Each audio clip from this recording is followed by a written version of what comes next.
Ilahi yang maha suci, maha kuasa, kamonyo katru mupiuh di sini, bak tempat khanduri, bak rumah pesta.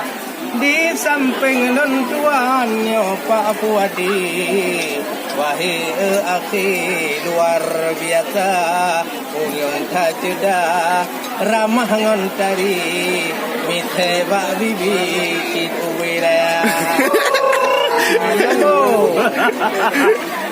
Syukur ngan puja wahai putedi, sabetanyo beri akan Rabbana, selawat ngan salut kita Nabi yang hayaki Muhammad mulia. Jadi menggenasi wahai laki, kesempatan kan Nabi lekik Madia, lentang membajunya Abdul Hadi nyotai seni pehrapai luar biasa.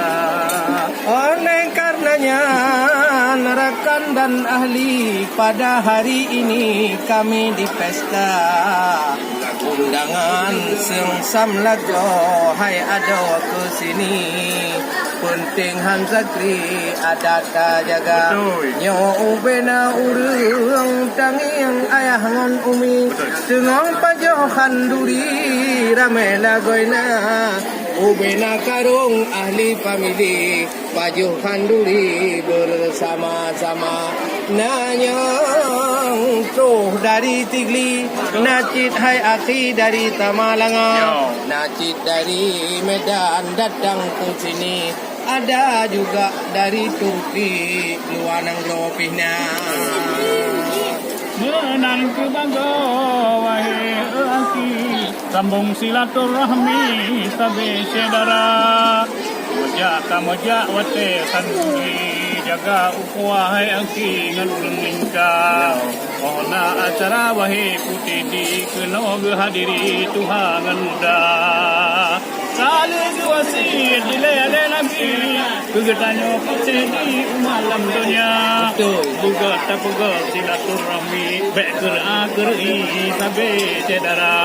Ada hiburan wate khanduri iuh matalawi, memang gembira, dukun hikayat mudike ngonarapai, hiburan seni budaya bangsa.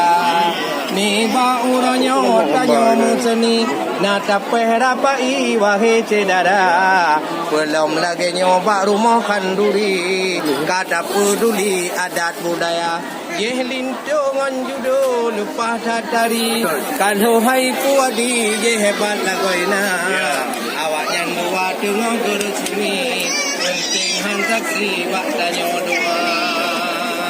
Dapat doa kede barakti,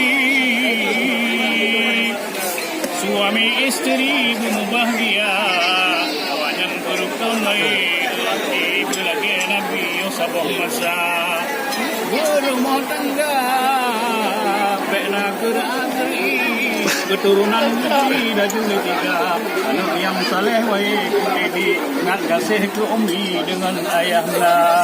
Eno kedile tente hai abi, kamu musyahi bak rumah pesta, untuk musambung dom nekalon hai abi, kami di sini masih ada.